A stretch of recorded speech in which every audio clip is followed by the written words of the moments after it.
रफीक भाई, नजीमुल्ला इनकी ticket fix हो गई है मुमरा कलवा विधानसभा के लिए। क्या कहेंगे? पूरा जल्लोष आज देखने के लिए मिला सोनाजी नगर के ऑफिस में। क्या कहेंगे इस सिलसिले में?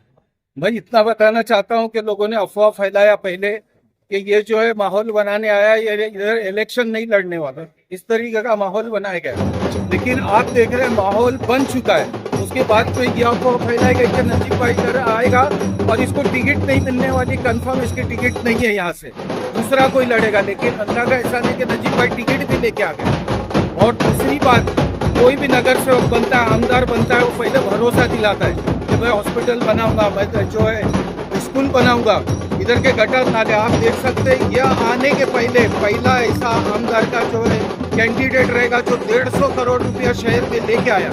तो आप सोचिए जब ये आमदार बन जाएंगे तो इस शहर का माहौल क्या रहेगा।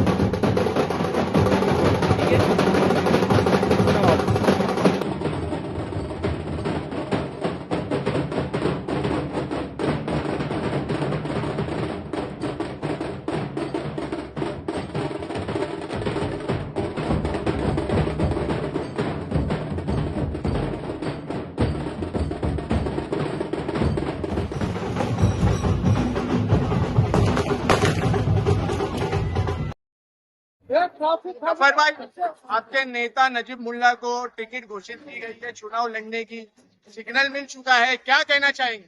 इस बात तो सबसे पहले बता दूं, ये हमारे नेता नहीं, हम सबके नेता हैं। अमीर गरीब हिंदू मुसलमान तमाम लोगों के ये नेता हैं। और नेता तो मैं नहीं कहूंगा, बल्कि उनको एक खिदमतगुजार कहूंगा और एक कौम का खादिम कहूंगा और तमाम समाज को लेकर के चलने वाला कहूंगा। बहुत बहुत मुबारकबाद। बहुत ही बातें उड़ाई गई नजीब भाई के बारे में कि उनका टिकट कट गया, उनको टिकट नहीं मिलेगा। अल्हम्दुलिल्लाह सुन्ना अल्हम्दुलिल्लाह तमाम हिंदू भाई मुसलमानों ने मिलकर के अपने अपने तरीके से, किसी ने दुआ की थी, किसी ने प्रार्थना की थी। अल्हम्दुलिल्लाह आज हम सबके सेकुलर लीडर जनाब अजीत पवार साहब ने नजीब मुल्ला साहब को राष्ट्रवादी पार्टी जिनकी निशानी घड़ी है उसका AB फॉर्म दे दिया है। मैं इसके लिए जितना अल्लाह ताला का शुक्रिया अदा करूं, मेरे पास अल्फाज नहीं है। टीम की आगे की रणनीति क्या रहेगी, चुनाव प्रचार किस तरीके से रहेगा? देखिए हमारी कोई रणनीति सब तय है। हम आवाम के बीच जाएंगे। आवाम को जो लोग गुमराह कर रहे हैं कि ये लोग किसी पार्टी के साथ में हैं, तो हम साफ साफ लफ्जों में कहना चाहते हैं कि हमारी जो अलायंस है, हमारा जो अलायंस था वो काम के बेस पे था, विकास के बेस पे था।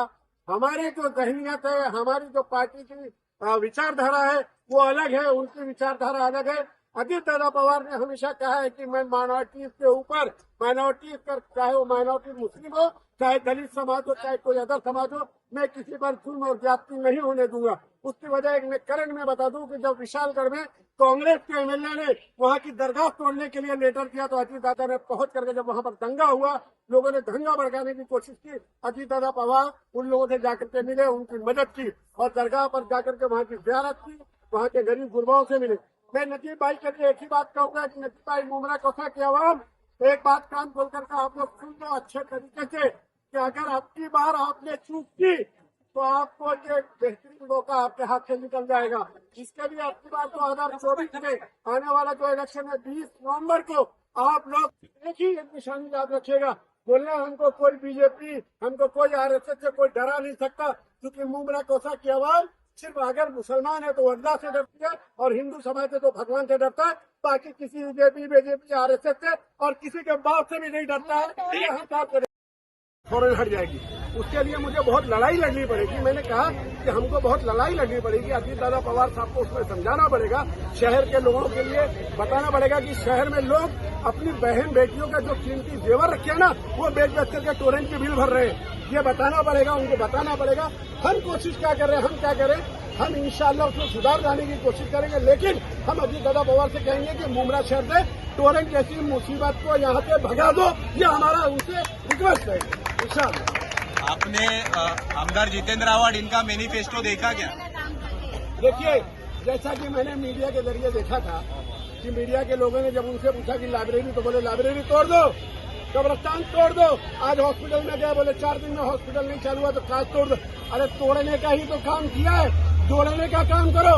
हमारे पास कोई आता है तो वह गद्दार, उनके पास नईम खान जैसी शख्सियत चली गई वफादार, जसवीर भाई चले गए वफादार, समाजवादी से 2009 में इनको तोड़ करके लाए थे, 2007 से ये लोग समाजवादी से जीत करके आई थी। 2009 में गद्दारी का लकब अगर किसी ने शहर में किसी को सिखाया है तो अहवार साहब ने सिखाया है।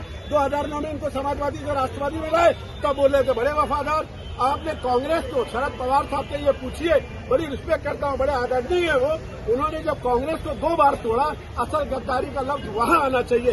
2 बार कांग्रेस को तोड़ा और माननीय सोनिया गांधी को अगर उन्होंने प्राइम मिनिस्टर किसी ने नहीं बनने दिया तो उसमें माननीय शरद पवार साहब का हाथ है। उनसे पूछिए गद्दारी का।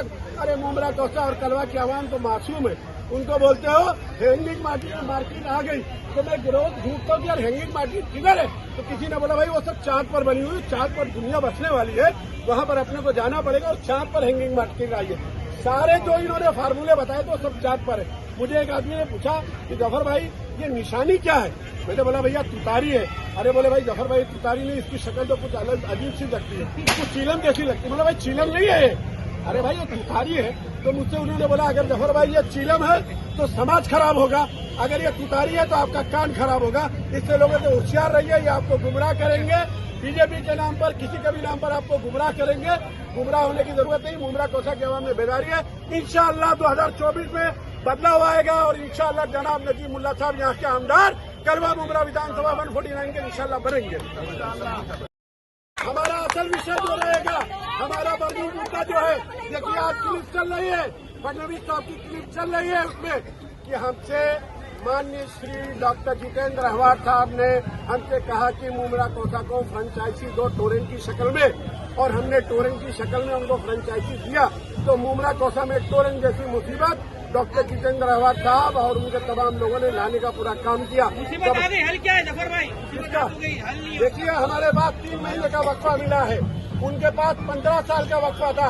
ये सवाल आप लोग उनसे भी पूछिएगा कि टोरेंट जैसी मुसीबत 2020 में जब आ रही थी, जब मालेगांव के एमएलए आसिफ शेख थे, तुम यहाँ के एमएलए थे डॉक्टर जितेंद्र अहवार मुमरा कोसा कलवा मुमरा विधानसभा के माइनॉरिटीज के एरिए के, जब आसिफ शेख मालेगांव में टोरेंट आने से रोक सकता है तो आपकी ऐसी क्या मजबूरी थी? फडणवीस साहब का ऐसा कौन सा रिश्ता निभा रहे थे, कौन सी दोस्ती निभा रहे थे कि आपने मुमरा कोसा? आता मध्यंतरीच्या काळात, मागच्या काळामध्ये म्हणजे मुंबऱ्याला त्या ठिकाणी, आणि मला तसा सुखद आश्चर्याचा धक्का होता की आमचे मित्र जितेंद्र आव्हाड यांनी स्वतः मागणी केली की आमच्याकडे फ्रँचायझी तुम्ही मुंबऱ्याला द्या, आणि त्यानंतर मुंबऱ्याला फ्रँचायझी आपण सुरू केली।